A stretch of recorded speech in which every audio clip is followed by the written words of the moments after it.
जिद आती है ना, वो चीज तभी मिलती है जब जिद आएगी। खुद पे भरोसा रखो, खुद के लिए एक रेस्पेक्ट होनी चाहिए। सबसे पहले मेरे अल्लाह का बहुत बहुत शुक्र है, उनका रहम है कि मैं आज यहाँ पे हूँ। और उसके बाद अगर कोई है तो आशीष सर को फुल्ली। आप क्या करते हो कि आपको रिवॉर्ड पहले चाहिए और मेहनत नहीं करना है। बट फिर जब एक मेडिकल फील्ड का जब बचपन से माइंड बना के रखा हो कि नहीं वहीं जाना है, और सर हमारे वैसे भी माशाल्लाह काफी बिजी होते हैं, बट फिर भी उस बिजी क्योंकि मेरी जो फ्रेंड्स थी ना वो सारी सिलेक्ट हो गई थी। फाइनली डिसाइडेड, ठीक है ना। तो चीज इकरा तो अब आप लोग क्वेश्चन पूछ सकते हो, इकरा से जितने क्वेश्चन पूछना चाहो। So this will be the interaction because she will boost your confidence मतलब टू अनदर लेवल, बिकॉज़ इस सच्ची ने जिस तरीके से किया है ना, that is remarkable. So you can ask anything you want. पहले से कौन ये इसने थोड़ा सा एडजस्ट किया है, थोड़ा सा हाउ टू गेट इट।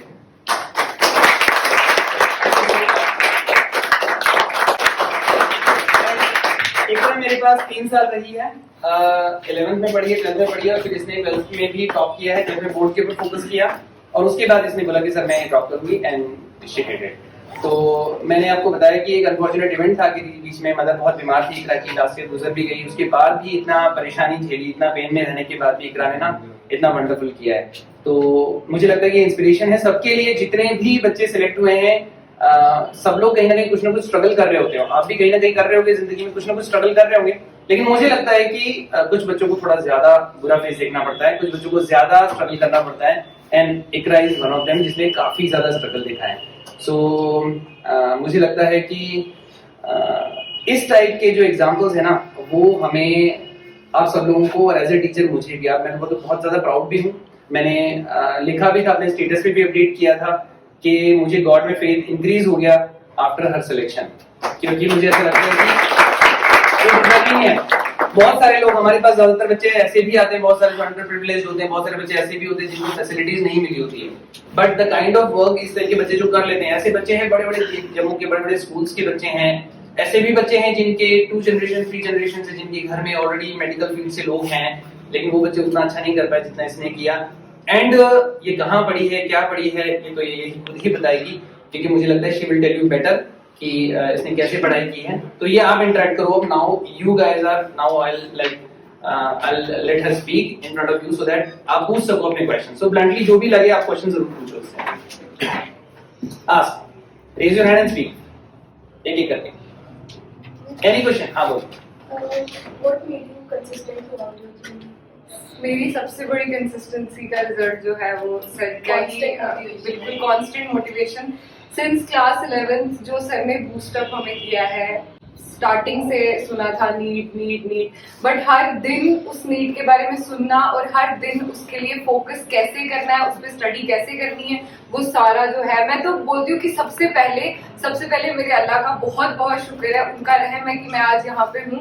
और उसके बाद अगर कोई है तो आशीष सर को फुल्ली क्रेडिट।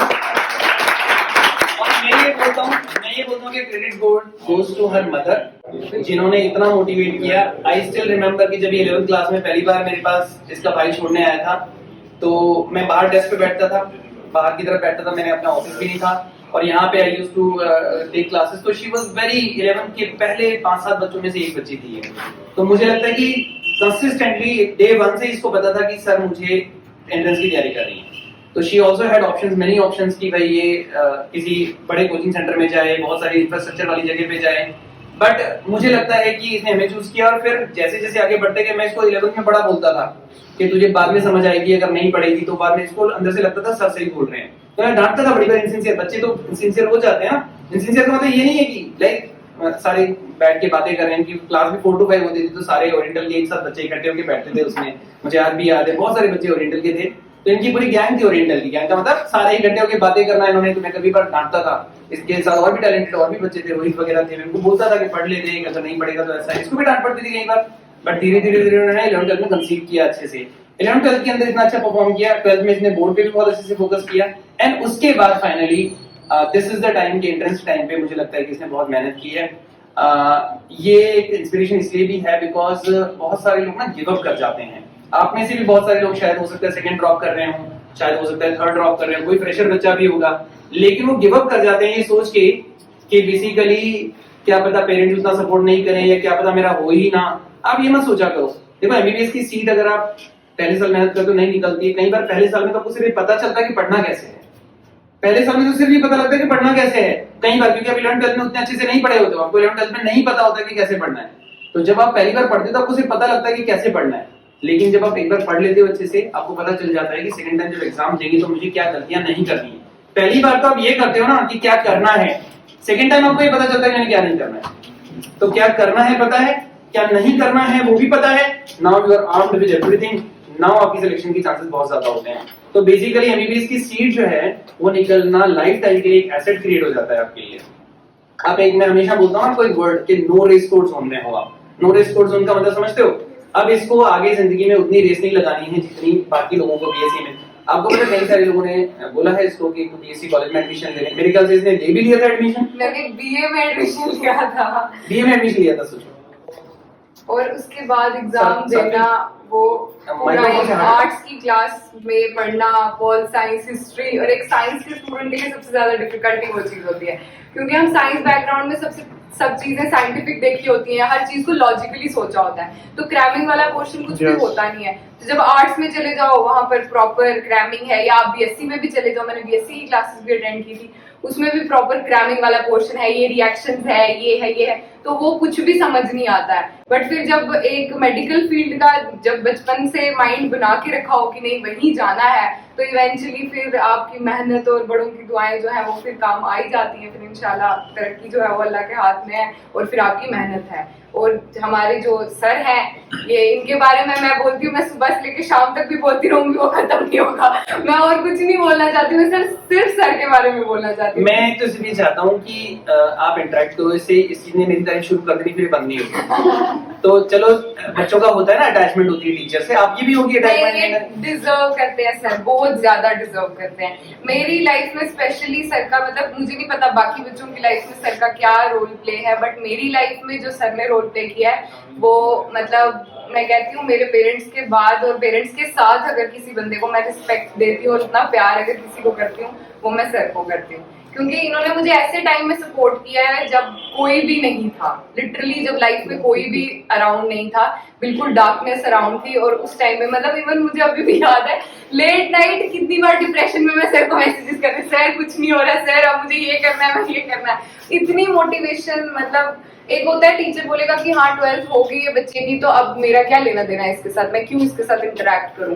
और सर हमारे वैसे भी माशाल्लाह काफी बिजी होते हैं, बट फिर भी उस बिजी स्केड्यूल में से भी टाइम सर मेरे लिए जो निकालते थे, मैसेजेस का रिप्लाई करना, कॉल्स पे इतना सर ने मुझे मतलब मोटिवेट किया है। इवन कि जब मेरी मदर का भी, जब उनकी हेल्थ कंडीशंस के बारे में भी पता चला, तो सर ही थे जिन्होंने बहुत सपोर्ट किया मुझे, हर चीज में सपोर्ट किया है सर ने, मुझे फाइनेंशियली भी सपोर्ट किया है सर ने, मुझे क्लास में भी सपोर्ट किया सर ने, मुझे हर चीज में सपोर्ट किया। मैं ग्रेटफुल सारी लाइफ इनकी रहूंगी, जो इनका रोल है। सबके सामने नहीं बोल रहा है, नहीं, ये मेरे फीलिंग्स है और ये मैं बोलना चाहती थी। मतलब ये वाला इमोशन और ये वाला ऑरा मैं बहुत देर से इमेजिन करती थी अपनी लाइफ में, बट ये सिचुएशन कभी मिल नहीं पाती थी। लास्ट ईयर भी सिलेक्शन होते होते जब रह गई तो हमने इवन की सेलिब्रेट भी कर लिया था, यहाँ बच्चे नहीं थे बट मेरे साथ कुछ क्लासमेट्स थी, उनका हो गया था सिलेक्शन, मुझे सीट मैट्रिक्स आ गया था, मुझे लगा था मेरा भी हो जाएगा, तो हमने यहाँ सेलिब्रेट भी कर लिया था, केक कटिंग एंड ऑल सब कुछ हो गया था। बट फिर सीट मैट्रिक्स जब चेंज हो गया, फिर वो सीट्स रिड्यूस हो गई थी, फिर वो उस फेज से निकल के आना, वो सब करना, ये जो इमोशन है ये मैं बड़ी देर से जीना चाहती थी और सर के लिए बहुत कुछ बोलना चाहती थी, बट आज मौका मिला है तो सर के बारे में जितना भी बोलो उतना कम है। बहुत लकी स्टूडेंट्स हैं हमारे जेएंडके के जो मतलब इस क्लास में बैठते हैं। इवन की छोड़ो पढ़ाई, तो सिलेक्शन होती है नहीं होती है, इट डजंट मैटर, अगर नहीं भी होती है लाइफ में बहुत सारी अपॉर्चुनिटीज हैं, बहुत सारी फील्ड्स हैं जहाँ इंसान आउटशाइन कर सकता है। सर की एक कहावत मुझे हमेशा लाइफ लॉन्ग याद रहेगी। सर 11th क्लास में हमें बोलते थे कि आप लोग कभी अगर किसी के गार्डन में घास भी काटने जाते हो ना, तो वो ऐसी काटो कि अगला बंदे को जब घास कटवानी हो स्पेशली आपको बुलाए। तो यही लाइफ में इंसान लेकर चले कि किसी भी फील्ड में जाओ, बस उस चीज को इतनी मेहनत और इतनी डेडिकेशन से करो कि आप सब बंदे आपको उसी फील्ड में जाने। किसी भी फील्ड में जाओ, बस अपना हार्डवर्क और डेडिकेशन दिखाओ, तो इवेंचुअली रिजल्ट्स अच्छे आ ही जाएंगे। जब ये इसका जब थोड़ा अनसर्टेन था ना कि बीडीएस में होगी, तो मैंने उसको ये बात बोली थी कि एकरा अगर तू बीडीएस भी करेगी ना, मुझे यकीन है बेटा कि तुझे इतनी तरक्की मिलेगी बीडीएस में भी। तुम्हें पता है काफी सारे ऐसे डॉक्टर्स हैं जो बीडीएस करके अपनी प्रैक्टिस करते हैं, उनके पास इतना काम होता है, इतना ज्यादा मतलब रश होता है, लोग आते हैं, इतनी भीड़ लगी होती है, क्योंकि काबिल है ना। तो इसने जो बात बोली ना वो बिल्कुल सही है। आप कभी भी जिंदगी में डिमोरलाइज मत हो, इवन किसी भी फील्ड में, मतलब कभी सिलेक्शन ना होना बहुत सारी बातों पे डिपेंड करता है। आप फाइट करते रहो। अगर ये इसने बोला ना विन और lose doesn't matter, you should always fight hard. आपको खुद के लिए रिस्पेक्ट होनी चाहिए। हम क्या करते हैं, खुद को रिस्पेक्ट नहीं करते हैं। जब हम फेलियर देखते हैं ना, तो हम खुद को पता है क्या बोलने लगे, यार मैं ही नालायक होगा, या फिर सराउंडिंग में हमें जो लोग होते हैं वो बोलना शुरू कर देते हैं, तो उसकी वजह से आप खुद पे सेल्फ डाउट करते हो। बस वही उसी पॉइंट के ऊपर आपका इंस्टिंक्ट मर जाता है। उसी पॉइंट के ऊपर आपके अंदर जो फीलिंग है ना कुछ ज्यादा कर गुजरने की, वो डाउन होना शुरू हो जाती है, और उस वजह से हम क्या करते हैं, हम सप्रेस हो जाते हैं। तो लाइफ में कोशिश करो ये कि आप कभी भी अपना एक सेल्फ रेस्पेक्ट होनी चाहिए। इंसान को सेल्फ रेस्पेक्ट इतना होना चाहिए कि भाई मैं जिंदगी में खुद को रेस्पेक्ट करूंगी, मैं कुछ जरूर करूंगा चाहे लोग कुछ भी कहें। तो मुझे ऐसा लगता है कि इस बच्ची को तो सप्रेस करने वाले लोग ज्यादा थे और मोटिवेट करने वाले लोग कम थे, पर सबसे ज्यादा मोटिवेशन इसकी मदर का रहा है। चलो ये मुझे अभी क्रेडिट इसलिए भी दे रही है बिकॉज मुझे लगता है कि अभी फादर और मदर के बाद ये मुझे देखती है, तो मुझे ऐसा लगता है कि कहीं ना कहीं मुझे ऐसा लगता है कि इसकी मदर का सबसे ज्यादा रोल रहा है। बिकॉज मुझे आज भी याद है कि वो मिलने आते थे मुझसे कभी कभार बीच में, और वो मुझे बोल के जाते थे कि सर ये बहुत अच्छा कर रही है और आप बस इसका ध्यान रखना, ख्याल रखना। तो अब पेरेंट तो यही बोलते हैं ना ज्यादा से ज्यादा, और क्या बोलते हैं, उनको सब्जेक्ट का तो नहीं पता होता है। कभी मार्क्स नहीं पूछते थे क्योंकि मार्क्स हमेशा ही बहुत अच्छा लेती थी। मुझे लगता है कि केमिस्ट्री में इसने बोर्ड के अंदर भी बहुत अच्छा किया, तब भी इसके पेरेंट्स, इसकी मदर ने मुझसे कॉन्टैक्ट किया। तो मदर का सबसे ज्यादा कंट्रीब्यूशन, फादर का कंट्रीब्यूशन, बिकॉज मदर और फादर जब सपोर्टिव होते हैं तो बच्चा अपने आप कर जाता है। आपको क्या चाहिए होता है जिंदगी, बड़े बड़े कोचिंग सेंटर्स, मॉड्यूल्स कुछ नहीं चाहिए। इस बच्ची ने कहीं नहीं, सिर्फ केमिस्ट्री मेरे पास पढ़ी है, फिजिक्स इसने खुद से ही किया 11th 12th में, जहां से भी थोड़ा बहुत सपोर्ट मिला, यहाँ जो टीचर्स पढ़ाते हैं अराउंड कच्ची छानी में थोड़ा बहुत उनसे सपोर्ट मिला, उनसे पढ़ी है। और बायोलॉजी तो इसने थ्रू आउट द टाइम इसने खुद से ही की है। तो अगर आप देखोगे शुरुआत से लेकर अभी तक पिछले साल भी इसने बायोलॉजी खुद ही बस टेस्ट देना, खुद ही करना इसने। तो पहले साल ही इसने जब दिया था तो इतने अच्छे मार्क्स आए थे इसके वन गो में ही। तो मैंने डांटा भी था इसको कि भाई तू फिर से कर तैयारी, ये थोड़ी सिंसियर नहीं थी इस चीज को लेकर, क्योंकि ऑब्वियसली मदर बीमार थे, इतना कुछ गुजर रही थी, तो ये गिव अप करना शुरू कर दिया था इसने अंदर से। नॉट लाइक दैट स्पिरिट कि भाई मैं छोड़ दूंगी, लेकिन मैंने उसको बोला इकरा, अगर मेरे साथ मोहित सर होते हैं, आप सबको पता है ना, मोहित सर को मैंने एक बात बोली थी और मोहित सर ने भी मुझे एक बात बोली थी कि अगर सर ये लड़की नहीं बनी ना तो जिंदगी में बहुत बड़ा सेटबैक रह जाएगा मैं, क्योंकि इस लड़की का बनना बहुत जरूरी है। बच्चे बहुत सिलेक्ट होते हैं, हंड्रेड्स ऑफ बच्चे हम पढ़ाते हैं, लेकिन इकरा का सिलेक्ट होना बहुत जरूरी है। बिकॉज मुझे ऐसा लगता है कि जिस फेज से गुजरी है ना वो फेज बड़े कम लोग देखते हैं।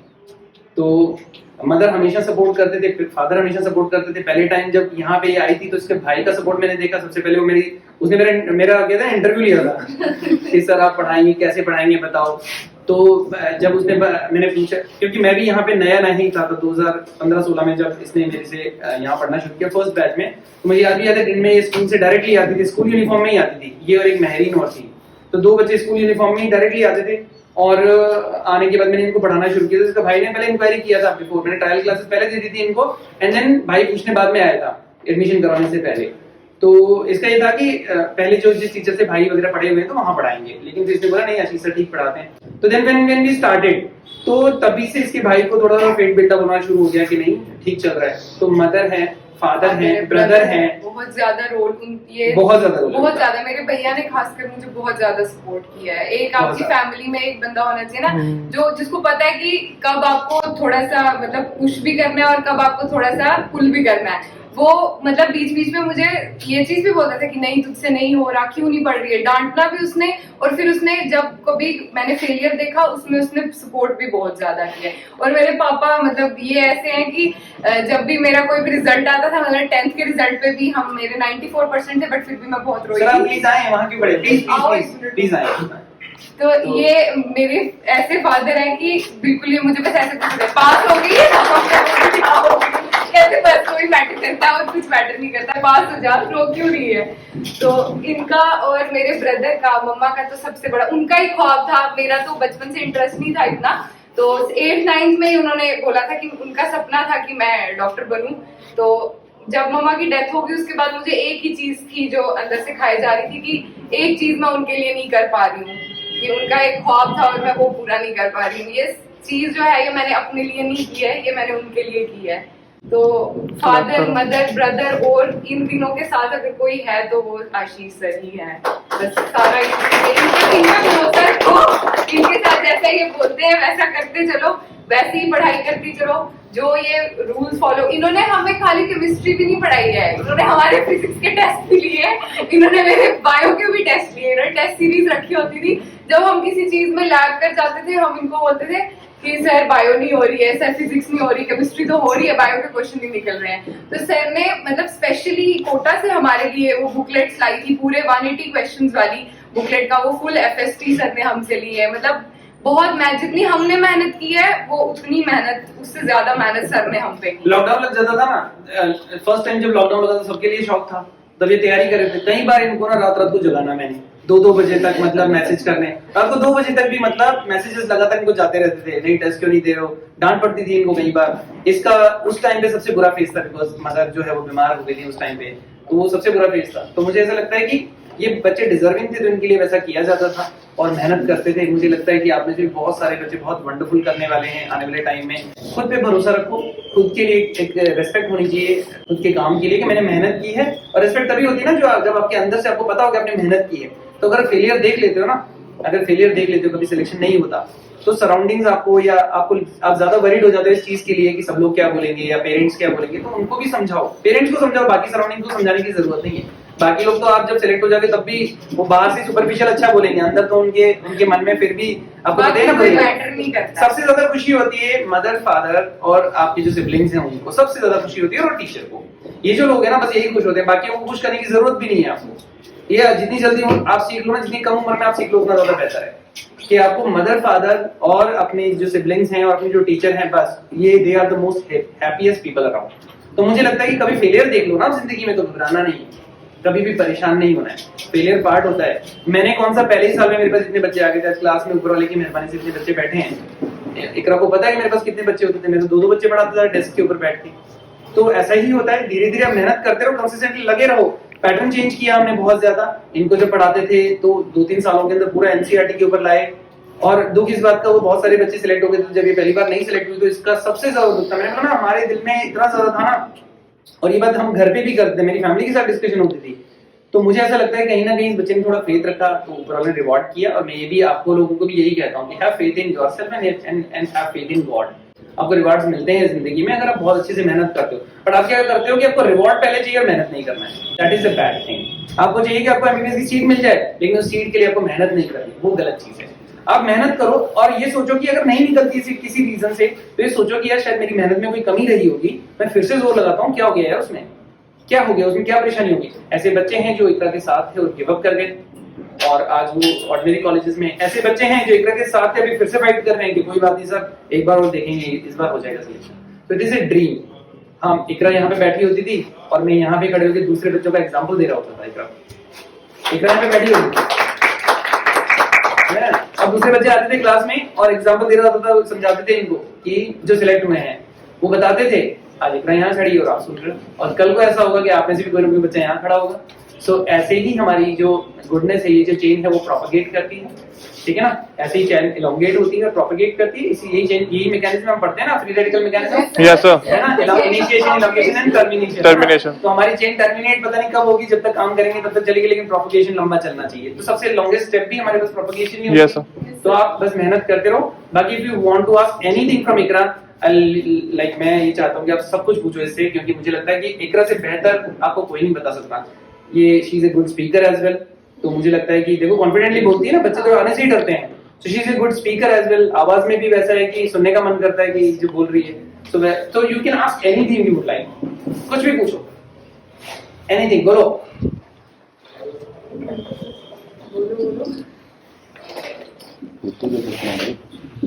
हाँ पूछो पूछो, बैठ के पूछ लेना। जैसे सर ने आपकी स्टोरी सुनाई, पहले हमने आपकी सिलेक्शन भी आप आज से पहले सुना दी थी। अच्छा, आपने बड़ा कुछ फेस किया है, तो जैसे कि लगता है आपकी स्टोरी सुन के आपकी स्टोरी में आप कई जगह अपना कैरेक्टर और साइड कैरेक्टर बन के रह जाता है लाइफ में। उस चीज को आपने कैसे फेस किया? I am the someone who belong to desert for my own, so कैसे इधर से बाहर निकले आप? मेरे पास भी कहीं। हाँ, ये बहुत बहुत डीप क्वेश्चन है, पता है, अगर कोई समझ पा रहा हो तो। कि मतलब you are doing something and all of a sudden something happens and you couldn't do it, so you are basically not the main lead, you are basically a side person, है ना। ऐसी सिचुएशन में आपके पास सिर्फ दो रास्ते होते हैं, या तो आप बाकी लोगों से इफेक्ट हो जाओ, जो आपकी सिचुएशन चल रही है उसको अपने ऊपर ओवरबर्डन होने दो, और जैसे बर्डन पड़ता जा रहा है उसको लेते चलो डिप्रेशन में चले जाओ। जो भी है, जो भी फील्ड आपको मिल रही है, जो भी साइड ऑप्शन आपको मिल रहा है, आप वो ले लो, और जो चल रहा है उसके साथ, जैसे बोलते हैं ना कि जिंदगी में जो चल रहा है कॉम्प्रोमाइज करो और चले जाओ। या तो दूसरा ऑप्शन ये है कि आप बाकी सारी चीजों को दिमाग में इफेक्ट होने ही मत दो। अपने सामने एक जब गोल होता है, एक टारगेट होता है ना कि ये कर, एक जिद होती है, एक होती है मेहनत और दूसरी चीज होती है जिद। जब जिद आती है ना, वो चीज तभी मिलती है जब जिद आएगी। जब जिद होगी ना कि नहीं अब तो करके ही दिखाना है, अब ये जो सारे बोल रहे हैं अब इनका मुंह बंद करवा के ही दिखाना है, वो जिद वाला फैक्टर होता है ना, वो मेरी लाइफ में वो जिद ने बड़ा इंपॉर्टेंट रोल प्ले किया है। क्योंकि मेरी जो फ्रेंड्स थी ना वो सारी सिलेक्ट हो गई थी, तो मोस्टली जो मेरे क्लोज फ्रेंड्स थे, हनिका थी वो स्किम्स में सिलेक्ट हो गई थी, आरती थी वो जीएमसी जम्मू हो गई थी, तुषिता वो भी जीएमसी जम्मू हो गई थी। मतलब जो मेरे मेन सराउंडिंग्स थे वो सारे सिलेक्टेड थे, और इवन मैं भी उनके जैसा ही पढ़ने वाली बच्ची थी। ऐसा नहीं था कि मेरा उनका लेवल जो था वो कम था, बट फिर मुझे ड्रॉबैक लगा कि यार ये भी उतना ही पढ़ते थे जितना मैं पढ़ती हूँ, तो ये सिलेक्ट हो गए मैं रह गई, ये कैसे हो गया। तो अब फिर जब उनसे मिलते थे हम, उसके बाद तो बहुत ज्यादा फेस करना पड़ता है। जब वो मिलते थे वो आपस में अपने मेडिकल कॉलेजेस की बातें शुरू कर देते थे, मैं साइड में बैठ के सुन रही होती थी, वो मेरे कॉलेज में ये इंटरनल चल रहे हैं, एनाटॉमी चल रही है, ये चल रही है, हम साइड में चुप करके देख रही होती थी। फिर वो चीज बहुत ज्यादा पुश करती है आपको कि ये जो बात कर रहे हैं, ये जो कर रहे हैं, वो जो मैं पिक्चर्स उनकी देखती थी जब वो व्हाइट कोट में होते थे, वो चीज बड़ा वो इफेक्ट करती है आपको। फिर मैं बोलती थी कि नहीं कुछ तो ऐसा होना चाहिए, बहुत रोया भी है, बहुत प्रे भी किया है, मेहनत भी की है कि ये चीज मिलनी चाहिए। और कंसिस्टेंसी, मतलब अगर मैं चली जाती बीए में या बीएससी में, किसी भी फील्ड में, नहीं देती एग्जाम इस बार, बोलती कि एडमिशन करवा ही ली है, बीएससी कर लेते हैं, कुछ और एग्जाम दे देंगे आगे, वो कर लेती, तो वो ये चीजें ही रह जाती। तो लेकिन मैंने बोला कि नहीं, फिर से एक ट्राई, इवन कि मैं अब आगे एक और ट्राई देने के लिए तैयार थी। मैंने सोचा था कि अगर इस बार नहीं निकलेगा मैं फिर से दूंगी पेपर। तो बोला तो बीडीएस में ले ले एडमिशन लेके मैं फिर से देना कुछ नहीं होता, एक बार और देना। मतलब एटलीस्ट तेरे हाथ में बीडीएस है, लोग बीडीएस को यहाँ बहुत अंडररेट करते हैं, बहुत ज्यादा बोलते हैं बीडीएस है, दैट्स बैड, ठीक है ना। तो मुझे ऐसा लगता है कि मैंने बोला ले लेना, इनकेस अगर मिल भी जाती है तो बीडीएस में भी मिलती है। मैं फोर्थ अटेम्प्ट के लिए तैयार थी कि अब चलो कोई बात नहीं, अब आगे मैं असल में थोड़ा बहुत साइड बाय साइड में ट्यूशंस भी देती थी 11th 12th वालों को ही, तो मैं उनको पढ़ाते पढ़ाते मेरा भी थोड़ा टच में था कि पढ़ाई भी साथ साथ चली थी, अपना भी रिवाइज उसी के अराउंड हो जाता था। तो मैं कहती थी कि नहीं चलो ये भी बैठेंगे पेपर में और मैं भी बैठूंगी पेपर में। उन्होंने भी बैठना, 12th के बच्चे थे, उन्होंने भी नीट में बैठना, तो मैंने कहा कोई बात नहीं, ये भी पेपर देंगे मैं भी दूंगी, बस चाहिए वो चीज। तो वो चीज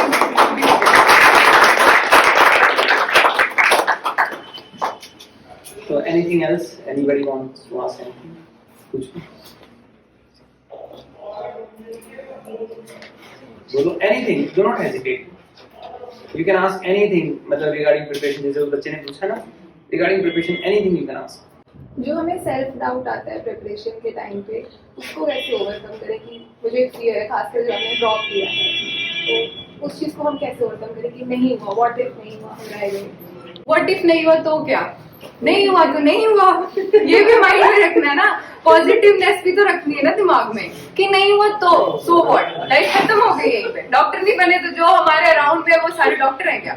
नहीं है ना, जो हमारे अराउंड में वो सब डॉक्टर नहीं है, तो व्हाट इफ नहीं हुआ तो मैं नहीं हूँ ना डॉक्टर,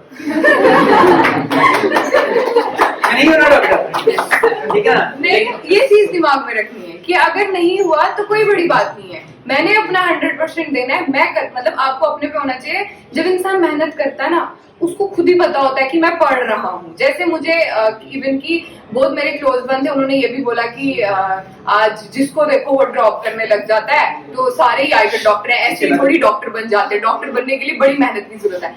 उस टाइम जब उन्होंने वो बात बोली तो आई रियलाइज कि भाई साहब मैंने बहुत मेहनत की है, मुझे वो किसी को प्रूव नहीं करना है। जो आपने मेहनत की है वो ऊपर वाला जानता है, आपके पेरेंट्स जानते हैं और आप जानते हो, वो आपको किसी को दिखाने की जरूरत नहीं है कि आपने मेहनत की है या नहीं की है, वो आपको खुद पता है। जब आपको खुद पता है ना कि आपने मेहनत की, आपको सेल्फ डाउट आएगा ही नहीं। जब आपने 100%, जब हमारी थोड़ी बहुत कमी बेशी रह जाती है ना, जैसे हम बोलेंगे कि नहीं यार मैंने थोड़ी कमी कर दी, मैंने खाली एनसीईआरटी पढ़ी थी, थोड़ा एमसीक्यूज की प्रैक्टिस नहीं की थी, मैंने वो नहीं किया था, ये वो आ जाता है। हमें पता है कि हमारी कमी कहाँ है।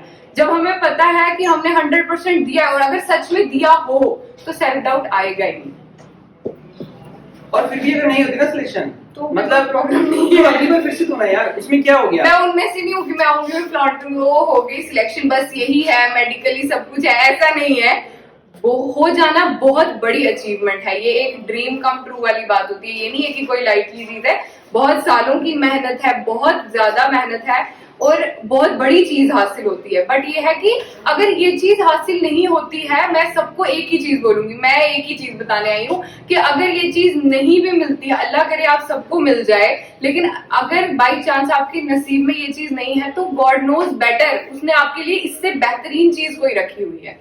ठीक है, तो वो मीम देखा होगा आप लोगों ने कि वो गॉड ने छोटा टेडी बियर बच्चा नहीं दे रहा होता है, उनके पीछे उन्होंने पीछे बड़ा टेडी बियर छुपा के रखा होता है। तो यही है कि हम किसी छोटी सी चीज को लेट गो नहीं करना चाहते हैं, बट हमारे लिए लाइफ में और भी बड़े बड़े रिवॉर्ड्स रखे होते हैं। तो अगर एक चीज नहीं होती है, मेहनत अपने जब तक दिल नहीं ना भर जाता तब तक मेहनत करते रहो। जैसे मेरा अभी तक दिल नहीं भरा था, मैं बोल रही थी नहीं अभी भी और कर सकती हूँ, करना है, तब तक करते रहो। जब आपको लगे कि 100% दे भी दिया, बहुत कुछ हो गया, फिर भी अगर नहीं, आपको लक नहीं साथ दे रहा, फिर और भी बड़ी फील्ड है, जिस भी फील्ड में जाओगे वहां और मेहनत करो, और मेहनत करो, कोई उसी फील्ड में निखर के आ जाओगे। कितने सारे सिविल सर्विसेज के एग्जाम्स होते हैं, उसके अलावा भी बहुत सारी फील्ड्स हैं।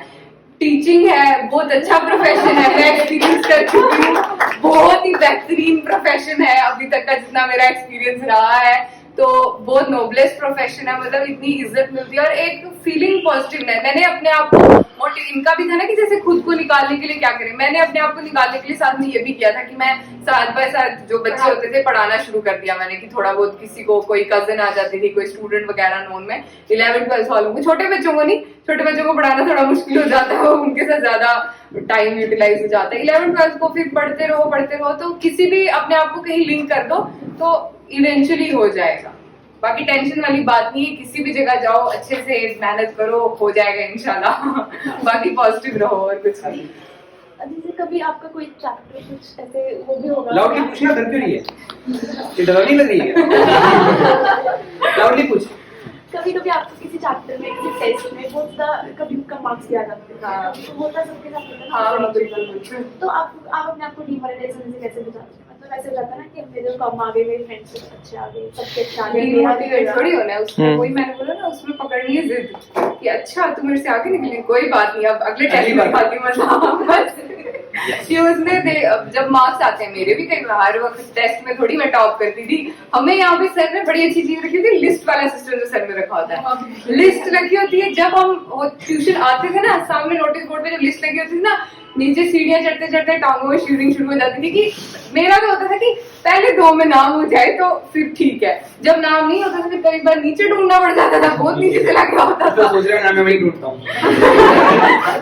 ऐसा नहीं कि हमेशा ऊपर ही आता था, कई बार नीचे से स्टार्ट करना पड़ता था, नीचे से स्टार्ट करके भी कभी कभार नाम मिल जाता था। तो फिर इंसान देखता है कि उस बंदे से मैं इंटरेक्ट करती थी कि आपने इस चैप्टर में पढ़ा, फिर देखता था कि ये क्वेश्चन कहाँ से गलत हो गया, मैंने कौन सा, कई बार होता है हमारे लॉजिक गलत हो जाते हैं केमिस्ट्री में, हम कोई कंसेप्ट लगा देते हैं, वहां दूसरा कंसेप्ट लगना होता है। तो वो चीज देखनी है कि लॉजिकली पूरा प्रॉपर नॉलेज और लॉजिक्स इसमें है कि कहाँ पे क्या लगना है। फिर उस बंदे से जिसके भी ज्यादा मार्क्स आए होते थे, मेरा पहला एक्शन होता था, मैं जाकर उसको पकड़ती थी कि बता इस क्वेश्चन को तूने क्या किया। फिर वो पूछ के और फिर सर से भी गाइडेंस लेके कि सर मैं, और हम पूरी प्रॉपर डिस्कशन करते थे कि हम अपना लॉजिक भी बताते थे। क्योंकि हम क्या करते हैं, हम जब क्वेश्चन पूछते हैं ना, हम उसी से सुनते हैं आंसर, हम उसको ये नहीं बताते हैं कि मैंने इसमें ये सोचा था। ठीक है, जब आप ये बोलते हो ना कि मैंने इसमें ये सोचा था, उससे आपको भी पता चलता है कि आपने कहाँ दिमाग गलत लगाया। और जो सामने वाला, जैसे हम सर को बताते हैं, हम बोलते थे सर नहीं मैंने इसमें ये सोचा था, फिर सर को भी पता चलता है कि बच्चा किस माइंड अपना कहाँ ले जा रहा है। तो फिर वो वापस वहां से ले जाके वहां, वो भी फिर जो पढ़ा रहा होगा, वो आपकी फ्रेंड हो या सर हो, उसको पता चल जाएगा कि आप किस गलत डायरेक्शन में जा रहे हो, तो वो इवेंचुअली आपको खुद ही राइट डायरेक्शन में बता देगा। डिस्कशन से मस्त, क्योंकि आप लोग में क्या होता है कि यहाँ 10 देने के बाद भाग जाते हो सारे के सारे, तो वो नहीं होना चाहिए। आप जब तक यहाँ रुकते हो ना, यार पेपर दिखा जरा मेरे ये गलत हो गए, लेट्स चेक। कई बार ये तो 2-2 घंटे तो इधर ही बैठे होते थे टेस्ट देने के बाद भी। कई बार ऐसा होता था कि मतलब 2-2, 3-3 घंटे तो इधर ही होते थे। सुबह आते थे तो कई बार 2-2, 3-3 बजे तक इधर ही बैठते थे। मॉर्निंग में पहली क्लास होती थी, कई बार 8 बजे के आसपास क्लास होती थी, तो शाम को 4 बजे जाते थे कई बार। तो दैट इज ऑल्सो लाइक, तो ये बहुत मुझे लगता है कि ये होना चाहिए, बहुत इंपॉर्टेंट पॉइंट है कि कोई चीज आप में से कुछ बच्चे करते भी हैं ऐसा, मैंने देखा है, तो डिस्कस भी करते थे इसका ये क्या होगा उसका वो क्या होगा, वो करते भी हैं ऐसा, तो उनकी इंप्रूवमेंट होती है इसकी वजह से। ठीक है, anything you would like to ask, कुछ पूछना चाहते हो आप? अगर कुछ पूछना होगा ना तो मैं इकरा को आपसे पर्सनली बात करने के लिए छोड़ जाता हूँ 10 मिनट के लिए, तो आप पर्सनली भी बात कर सकते हो, क्योंकि शायद मेरे सामने आप हेजिटेट हो रहे हो, थोड़ा सा खौफ है ना मेरा थोड़ा हेजिटेट हो रहे हो, तो मैं 5 मिनट छोड़ जाता हूँ, ऐसे फ्रेंडली आप बात भी कर सकते हो, ठीक है ना? तो शी इज ऑल, ठीक है सर बंद कर दो।